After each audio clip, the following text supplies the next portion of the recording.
नमस्कार, मेरा नाम है शुभम और आप प्राइम भारत टीवी देख रहे हैं। यूपी टॉक में आज की चर्चा उत्तर प्रदेश में सियासत के केंद्र बिंदु बने बीते दिनों लखनऊ में आयोजित हुए प्रबुद्ध वर्ग सम्मेलन की।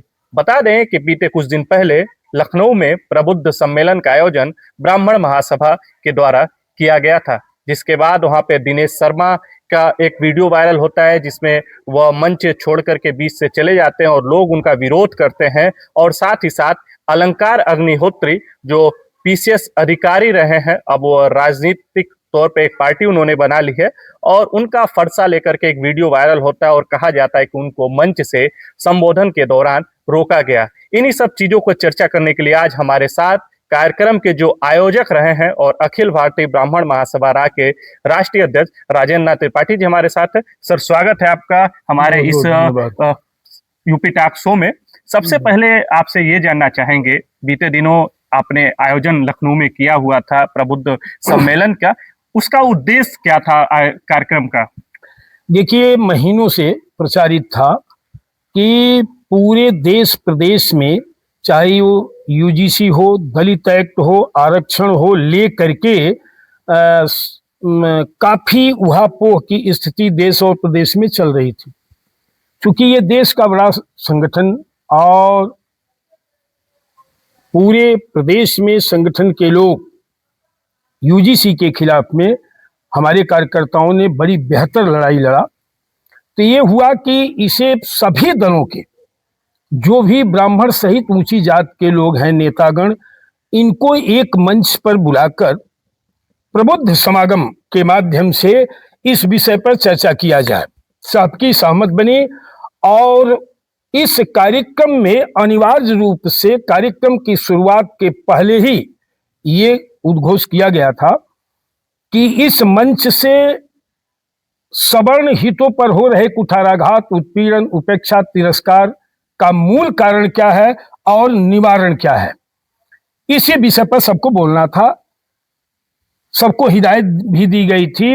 अब इसमें दलित एक्ट, यूजीसी जैसे तमाम आरक्षण विषय आ गए और इसी पर बृहद चर्चा होनी चाहिए थी, कारण कि सभी के सीने में ये आग जल रही है और इसका दंश से कोई बचा नहीं है। सारे अपर कास्ट का ये विषय बना और इसी पर बहस की जानी चाहिए। कार्यक्रम अब संपन्न हो चुका है। कार्यक्रम के बाद से यूपी की जो राजनीति है वह काफी गर्म है। उसके पहले अभी आपने देखा कि शंकराचार्य के मुद्दे पर उत्तर प्रदेश की राजनीति काफी गर्म थी। इसके बाद बीते 3-4 दिन से जब कार्यक्रम आपका हुआ, उसके बाद यूपी की राजनीति में भी काफी गर्म है और सवाल उठ रहे हैं। अलंकार जी कार्यक्रम में आपके शामिल हुए थे, जो पीसीएस अधिकारी रहे हैं, उनको मंच के दौरान संबोधन से रोका गया। इस पे क्या कहेंगे आप? क्यों रोका गया मंच के दौरान? किसी ने नहीं रोका। मंच पर उनका सम्मान हुआ, स्वागत हुआ, यथोचित जगह पर उन्हें सम्मानजनक ढंग से बिठाया गया और सबके सामने उनको बोलने का अवसर दिया गया। किसी ने उनको बोलने से रोका नहीं। ये विरोधियों द्वारा गलत प्रचार किया जा रहा है।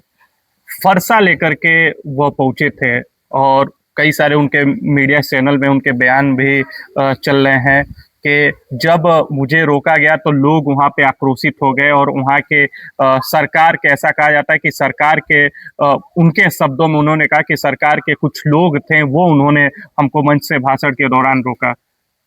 आक्रोश पब्लिक से 2 बार उत्पन्न हुआ।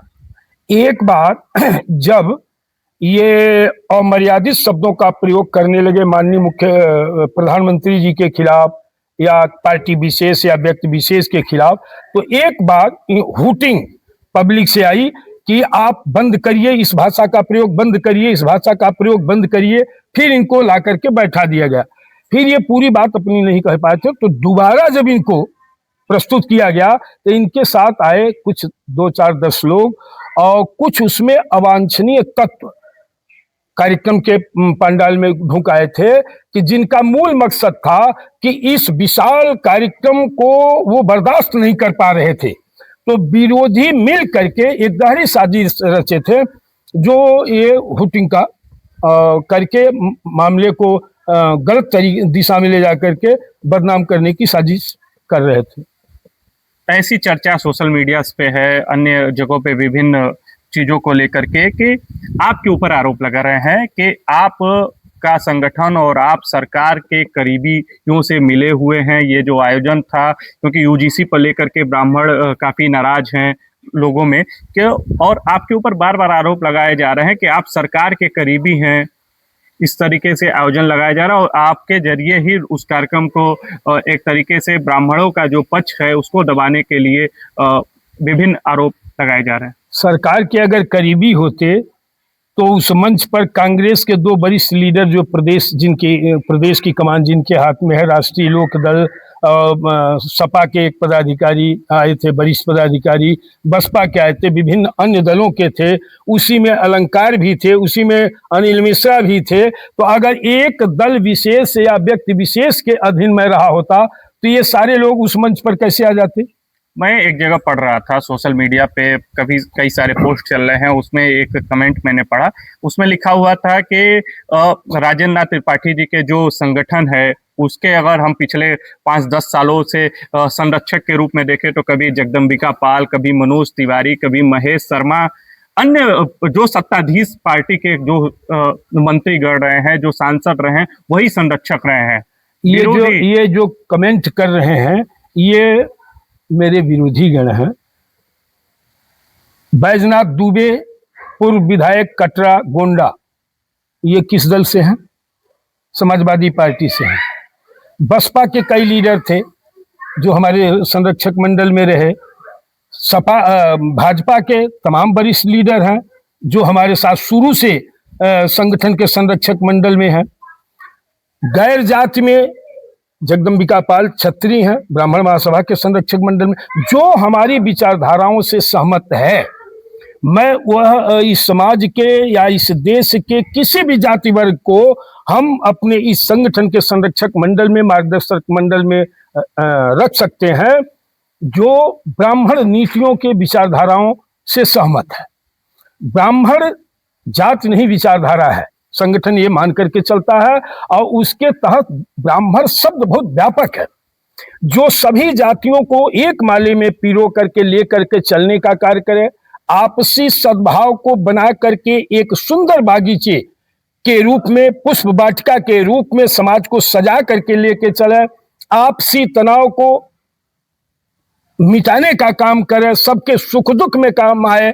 यही ब्राह्मण धर्म है, यही ब्राह्मण कर्तव्य है और इसी के तहत व्यापक रूप से, व्यापक सोच के साथ आज देश का सबसे बड़ा ब्राह्मण संगठन का नेतृत्वकर्ता बनने का सौभाग्य प्राप्त हुआ।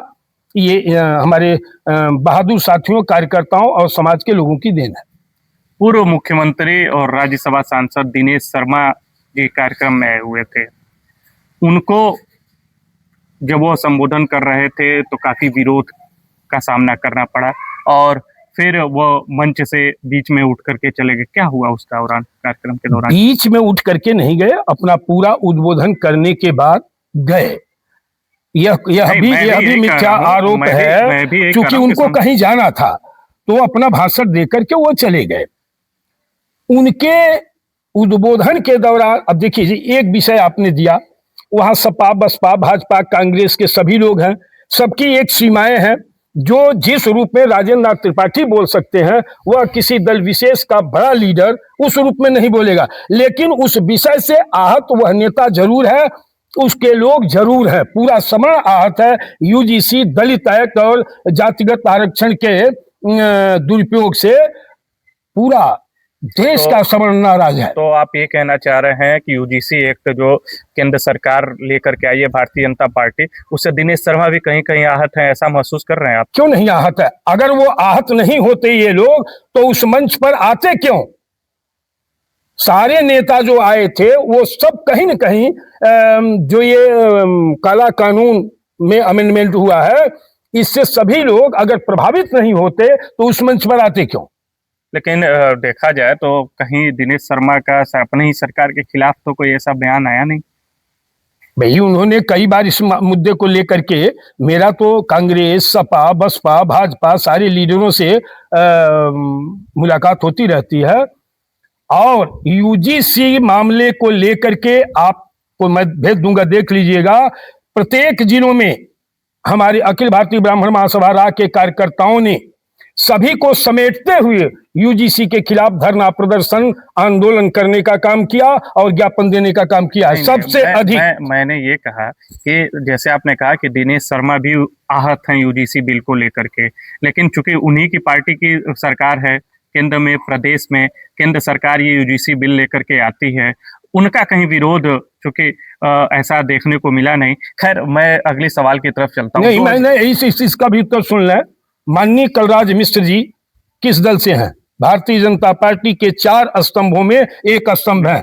इतना बड़ा लीडर वहां मौजूद है और उस व्यक्ति ने कहा कि इस काले कानून का मैं विरोध करता हूं और हम एक शिष्टमंडल बना करके, प्रधानमंत्री जी से हमारे अच्छे संबंध है, उनके सामने हम लोग एक शिष्टमंडल बना करके इसमें संशोधन का, जो चीजें गलत हैं उसको संशोधित कराने का प्रयास करेंगे। तो जब कलराज मिश्र जी ने बोल दिया तो पूरी भाजपा बोल गई। उसमें कौन ऐसा था कि जो इसका विरोध कर रहा था या उसके खिलाफ आप आरोप लगा रहे हैं? ये विरोधियों का सोची समझी कार्यक्रम को बदनाम करने की साजिश रची गई थी, लेकिन उनके मंसूबे पूरे नहीं हुए। जो सत्य है वो सत्य है। 2022 बीते, जो 2022 में जब चुनाव हुए थे विधानसभा उत्तर प्रदेश के, तो आपके संगठन ने भारतीय जनता पार्टी का सपोर्ट किया था। अब 1 साल के बाद पुनः 2027 में चुनाव है, मार्च का महीना शुरू हो गया है और ऐसी उम्मीद है कि मार्च में पुनः चुनाव होगा और कुछ ही समय बाद सरकार चुनावी मोड में चली जाएगी। अखिल भारतीय ब्राह्मण महासभा रा के राष्ट्रीय अध्यक्ष के तौर पे मैं आपसे जानना चाहूंगा, क्या 22 के तर्ज पे पुनः 2027 में आपका संगठन भारतीय जनता पार्टी को सपोर्ट करेगा? मैं आपको बता दूं, पिछली बार भी जो सपोर्ट भारतीय जनता पार्टी को किया गया था वो तनहा राजेंद्र नाथ त्रिपाठी का निर्णय नहीं था। तमाम संगठनों का एक मोर्चा था, मोर्चा ने जो निर्णय लिया वो हुआ। अब की 2027 में भी यूजीसी, दलित है या तमाम इस तरह की जिससे हमारा सवर्ण समाज प्रभावित है, उपेक्षित है, तिरस्कृत किया जा रहा है, इन विषयों को लेकर के जो आम राय बनेगी वो किया जाएगा। अकेले राजेंद्र नाथ त्रिपाठी कोई निर्णय नहीं ले सकते हैं जब मोर्चे के साथ है। तो क्या लगता है कि जब आप लोगों ने सपोर्ट किया था 2022 के चुनाव में, जाहिर सी बात है कुछ शर्तों पे ही सपोर्ट किया होगा कि ब्राह्मण महासभा की जो मांग रही होगी, ऐसा उम्मीद जताए होंगे कि उस पर भारतीय जनता पार्टी सरकार में आएगी तो कुछ काम करेगी। कितना सफल हो पाई है आप लोगों के नजर पे भारतीय जनता अभी पार्टी? तक जो कुछ भी आश्वासन मिला या जो चीज दिया गया था उसमें कोई मांग भारतीय जनता पार्टी ने पूरा नहीं कर पाया। उसके अलावा जो घोर अन्याय ब्राह्मण सहित ऊंची जातियों के साथ हुआ है, मैं उसकी कड़ी निंदा भी किया। उसके लिए हमारे कार्यकर्ता, संगठन के पदाधिकारी सड़कों पर उतर करके सर्वाधिक आंदोलन भी करने का कार्य किया। और व्यक्तिगत राजेंद्र नाथ त्रिपाठी अगर भारतीय जनता पार्टी को सपोर्ट करने का काम अपने मोर्चे को लेकर के किया तो सबसे अधिक आक्रामक रुख और सरकार के विरोध में सड़क पर उतरने का कार्य भी राजेंद्र नाथ त्रिपाठी के साथी और कार्यकर्ता, संगठन के लोग सबसे अधिक विरोध करने का कार्य भी किए हैं। आपको मेरा अंतिम सवाल है, काफी ट्रोल किया जा रहा है सोशल मीडिया पे, विभिन्न बयान आ रहे हैं, विभिन्न कमेंट्स आ रहे हैं लोगों के। कहीं कहीं तो ये भी कहा जा सकता है कि आप मंत्री की लालसा चाहते हैं, आप कहीं से चुनाव लड़ना चाहते हैं, अपने बेटे को चुनाव लड़ाना चाहते हैं। क्या कहना चाहेंगे, ऐसी कुछ मंशा है क्या? यह भी विरोधियों की गहरी चाल है। कभी अगर कुछ बनना होता तो 27 साल का लंबा सफर मुझे तय नहीं करना पड़ता, चाटकार्ता बंधन चरणवंदन करके राजनीति में ही होता है। मैं भी कहीं स्थापित हो गया होता, किसी दल में हो गया होता, एक अच्छा ओहदा लिया, लेकिन मेरा यह कभी हमारी सोच नहीं रही, न कभी सपना रहा।